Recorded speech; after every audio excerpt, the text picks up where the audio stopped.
पूरी दुनिया में जीपी सिस्टम है, हर बंदा जो फैमिली का है उसका अपना डॉक्टर है।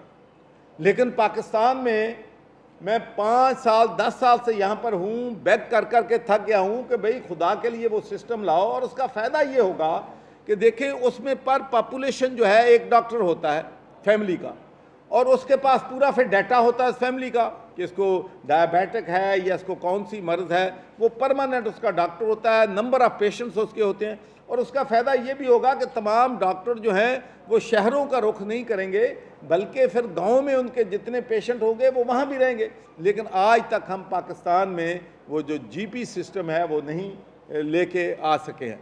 तो इस तरीके से हम एजुकेशंस में आपको इंशाल्लाह रिफॉर्म देंगे और बताएंगे कि किस तरीके से 2.5 करोड़ बच्चा जो स्कूलों में, जिनको स्कूलों में होना चाहिए, वो लोगों के घरों में मेहनत मजदूरी कर रहा है। और इंशाल्लाह मैं आपको ये यकीन दिलाता हूँ कि आने वाले महीनों में हम हर फील्ड में आपको जो प्रॉब्लम्स हैं इस मुल्क के वो भी बताएंगे, और इनके जो सॉल्यूशंस हैं, सबसे बड़ी बात जो है सॉल्यूशंस हैं, वो भी बताएंगे। मुझे